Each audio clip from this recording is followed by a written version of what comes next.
दोस्तों, क्या आपका काम भी ऐसा है कि आपको घंटों खड़े रहना पड़ता है? क्या आपके पैरों की नसें नीली पड़ गई हैं, टेढ़ी मेढ़ी हो गई हैं और फूल गई हैं? क्या आपको इन फूली हुई नसों की वजह से पाँव में दर्द रहता है? क्या आपको इन नसों की वजह से पैरों में घाव हो गया है? क्या आप इन नसों की वजह से अपनी पसंद के शॉर्ट कपड़े नहीं पहन पाते? तो दोस्तों, आज का ये वीडियो आपके लिए मददगार साबित होगा, इसलिए इसे अंत तक देखें। नमस्कार दोस्तों, मैं डॉक्टर दिवांशु गुप्ता डायडॉक हेल्थ पर आपका स्वागत करता हूं। ऐसी और हेल्थ रिलेटेड जानकारी के लिए कृपया आप हमारे चैनल को सब्सक्राइब करें और ये वीडियो अपने दोस्तों और परिवार में शेयर करें। जब पैर की नसें या वेन्स फूल जाती हैं तब हम उन्हें वेरिकोज वेन्स कहते हैं। ये नीली नीली रस्सी की तरह और टेढ़ी मेढ़ी दिखती हैं। जो भी नसें स्किन के पास होती हैं यानी सुपरफिशियल होती हैं, वे नसें फूल सकती हैं। वेरिकोज वेन्स पैर में ही ज्यादातर देखी जाती हैं, क्योंकि जब हम खड़े होते हैं या चलते हैं तो हमारे निचले शरीर के वेन्स में प्रेशर बढ़ जाता है और ज्यादा देर तक खड़े रहने वाले लोगों में ये नसें अक्सर फूल जाती हैं। जहां ज्यादातर लोगों में इन वेरिकोज वेन्स या इन फूली हुई नसों के कारण सिर्फ कॉस्मेटिक कंसर्न होता है, यानी उन्हें अपने पैर देखने में अजीब लगते हैं और वे शॉर्ट कपड़े पहनना अवॉइड करते हैं, ये सोच के कि लोग क्या कहेंगे कि पैरों में उनके क्या हो गया है। वहीं कुछ लोगों में इनके कारण दर्द और तकलीफ भी हो सकती है। कई बार स्थिति गंभीर भी हो सकती है। वेरिकोज वेन्स में पैरों में गहरे बैंगनी या नीले रंग की वेन्स दिखाई दे सकती हैं।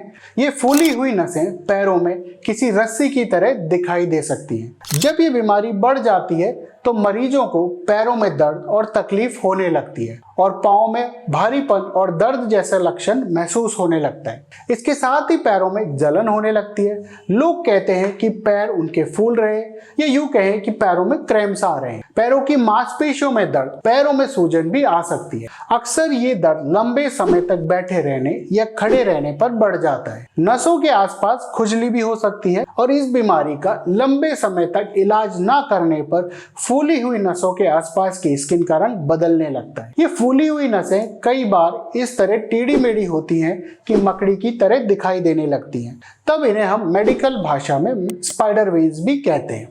स्पाइडर वेन्स वेरिकोज वेन्स की तरह ही होती हैं, पर साइज में बहुत छोटी छोटी होती हैं और ये वेन्स किसी मकड़ी की तरह दिखाई देती हैं।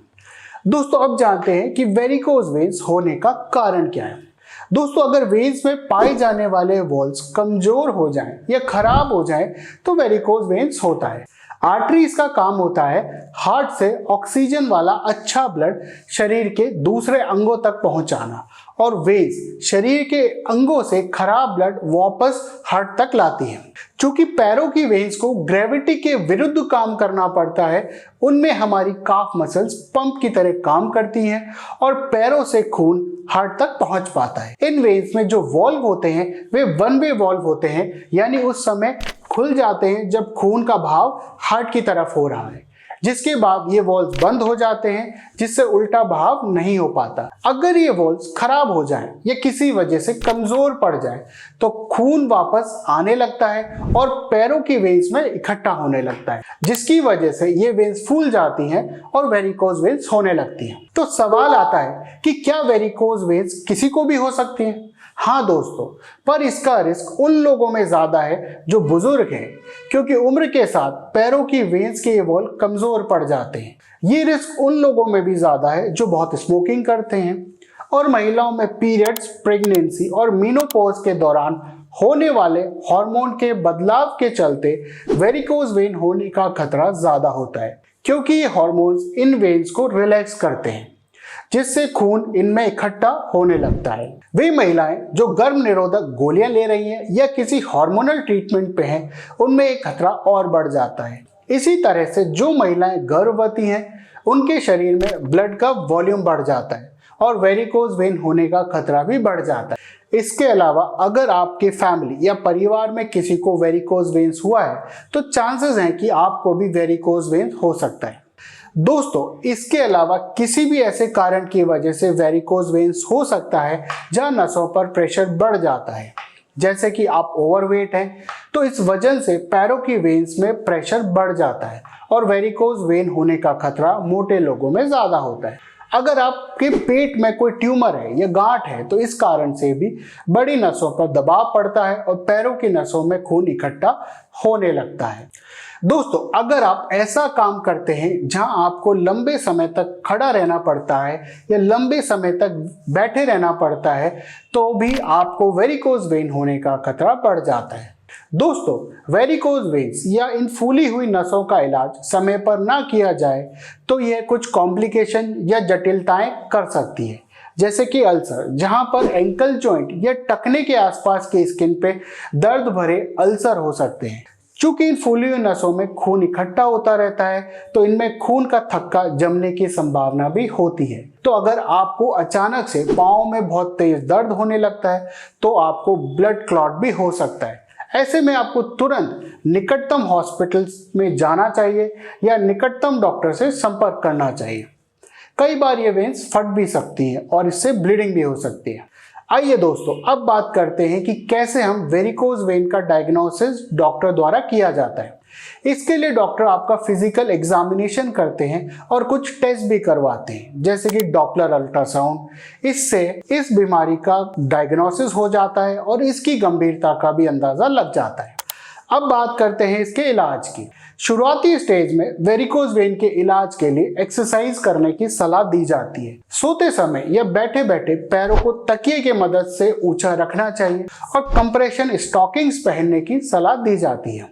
कंप्रेशन स्टॉकिंग विशेष तरह की स्टॉकिंग्स होती है जो पैरों पे एक दबाव बनाती है और वहां जो ब्लड इकट्ठा हो रहा है उसे ऊपर पहुंचाने में मदद करती है। ये स्टॉकिंग्स आपको सिर्फ नहाते और सोते समय ही उतारने हैं, बाकी पूरे दिन आपको इन्हें पहनना है।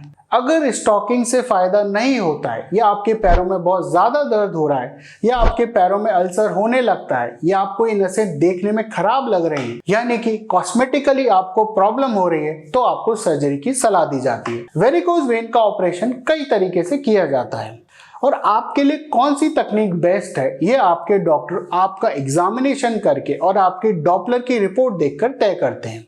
इनमें सबसे पहली तकनीक है स्क्लेरोथेरेपी। यहाँ एक तरह का फ्लूइड इन वेन्स में इंजेक्ट किया जाता है जो वेन्स के अंदर स्कैरिंग करता है और फूली हुई नसों को बंद कर देता है। अगली तकनीक है जिसे मेडिकल भाषा में टनल बग ऑपरेशन कहा जाता है, जहाँ पैरों की नसों में परफोरेटर्स को धागों से बांध दिया जाता है। अगली कॉमन तकनीक है वेन लाइगेशन एंड स्ट्रिपिंग, जो काफी गंभीर केसेस में किया जाता है।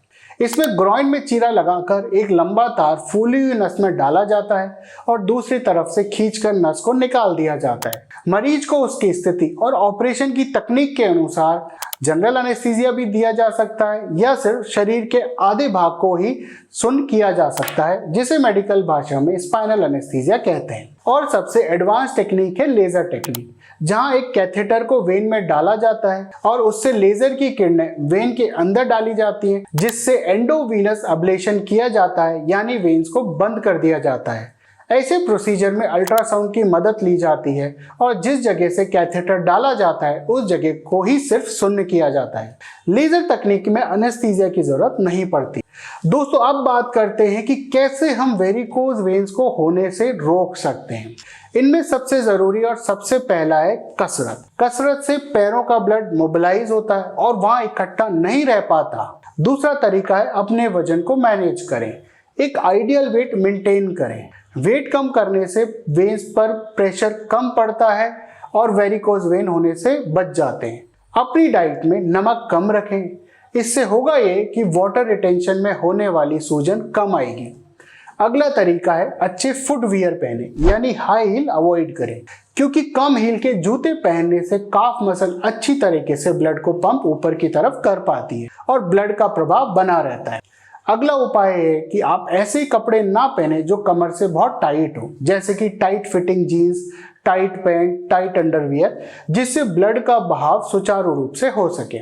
अगला तरीका है कि रेस्ट करते समय पैरों को ऊंचाई पे रखें, यानी पैरों के नीचे 2-3 तकिए लगाएं, जिससे ग्रेविटी के सहारे पैरों में इकट्ठा ब्लड हार्ट की तरफ लौट जाएगा। जहां आपको लंबे समय तक बैठे रहना पड़ेगा या खड़े रहना पड़ता है तो बीच बीच में ब्रेक लें और अपनी पोजीशन को चेंज करें।